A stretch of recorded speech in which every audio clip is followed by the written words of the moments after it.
She got her own house. She got her own house. She got her own house.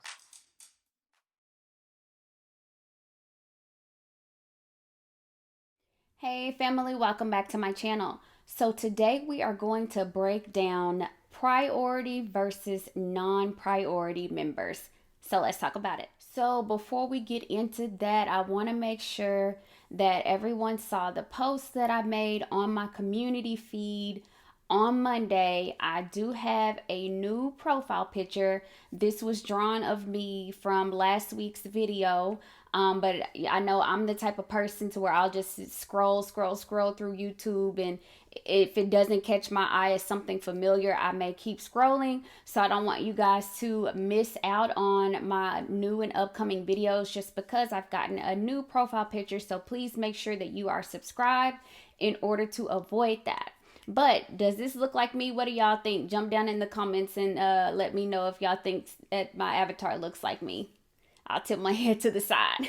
So it has been brought to my attention through different comments that I've gotten on some videos, because I do have a lot of new subscribers. So welcome to the family, all of my new subscribers. But I never really covered a lot of basic NACA information on this channel. One being priority versus non-priority, and another one being payment shock. And I'll have a payment shock video coming in the near future. But today I wanted to break down for you guys what actually NACA means by priority versus non-priority members. So I'm going to flash something for you guys on the screen right now.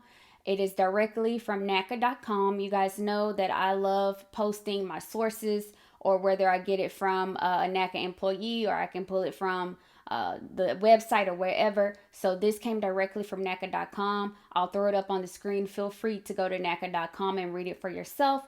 But this is what NACA has to say and how they describe priority versus non-priority members. It's titled Area Eligibility. NACA's mission is to provide the best in America mortgage to low to moderate income people and people purchasing in low to moderate income communities. Member status is either priority or non-priority based on their income compared with the median income in the Metropolitan Statistical Area, or MSA, where the property you are interested in purchasing is located.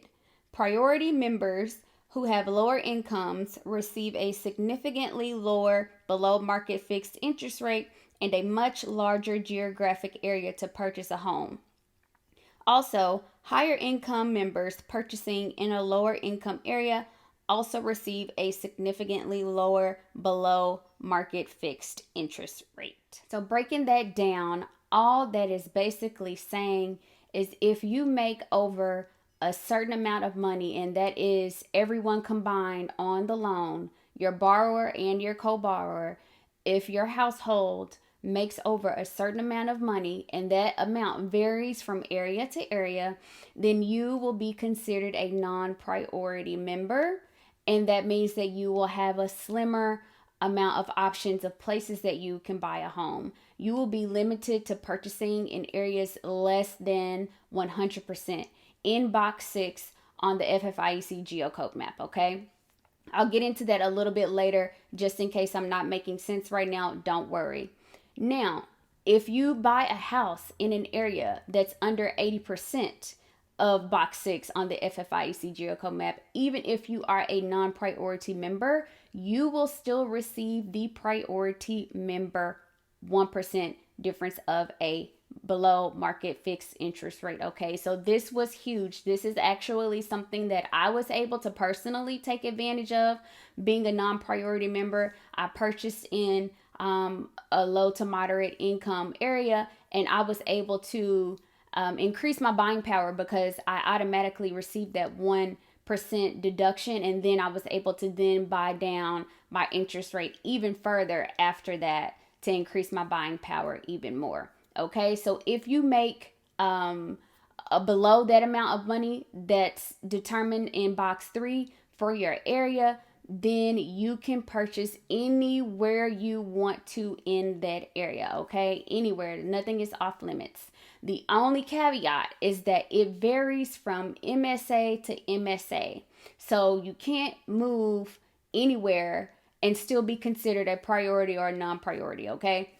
And I'll get into a little bit of an example about that as well, but I just wanted to be upfront with you guys and let you guys know, don't get all excited if you plan on relocating. If you are a priority member in one particular MSA, you may not necessarily get to stay a priority member in a new MSA.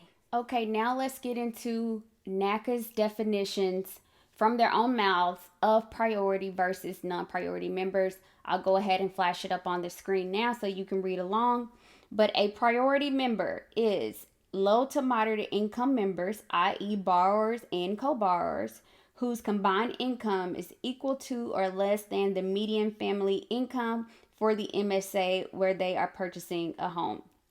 Non-priority members, i.e. borrowers and co-borrowers again, whose combined income is greater than the median family income for the MSA where they are purchasing a home. Okay, so don't forget to make the differentiation between borrowers and co-borrowers and household members. Okay, just because someone is listed as a household member does not mean that their income is going to be calculated. In fact, it will not be calculated into your qualification or affordability from NACA's perspective. Okay, they only look at income for borrowers and co-borrowers, and yes, they look at all forms of income, all of your, of course, earned wages, child support, SSI, alimony, anything like that that you get that they considered is income, that is going to be calculated in determining whether or not you and your household will be classified as priority or non-priority members. So you may be wondering, with all of this talk about median income, how do you determine what the median income is for a particular area that you're interested in purchasing in?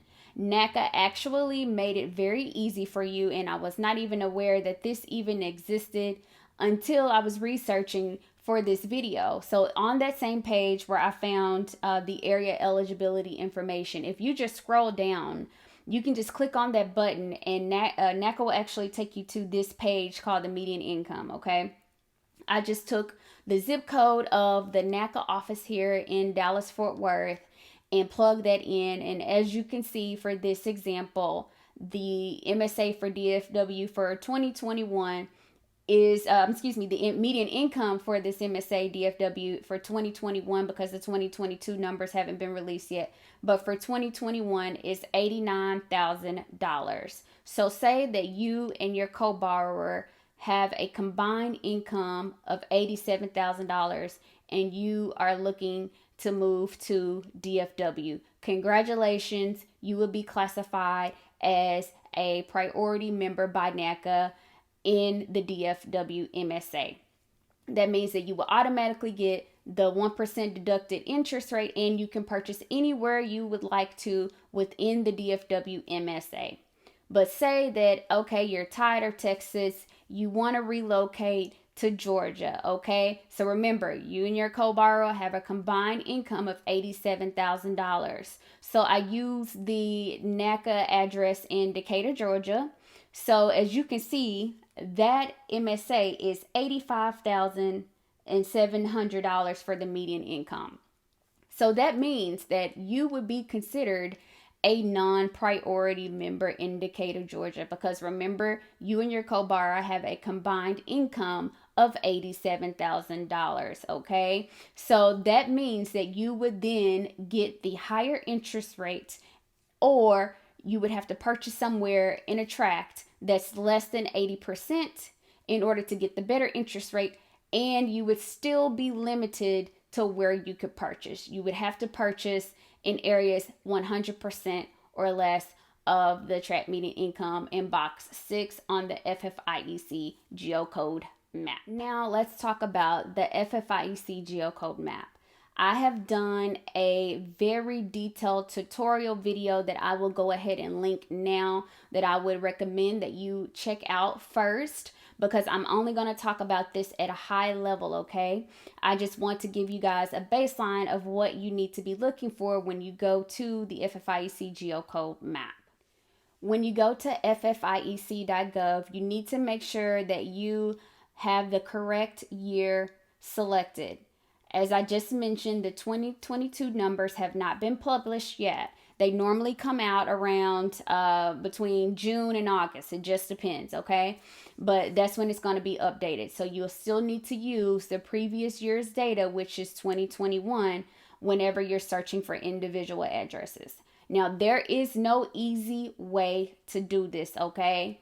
It's very tedious, very, very tedious. But if you have a good realtor, hopefully your realtor can help you with some of this. So what you're going to need to do is take each and every address that you're looking to buy a home in. And if you can't find that address, or if it's new construction and it hasn't come up yet, then find something that's extremely, extremely close to it so that you can get the data from it, okay? Now, if you look on this screenshot here, I just used the address for the NACA office here in DFW.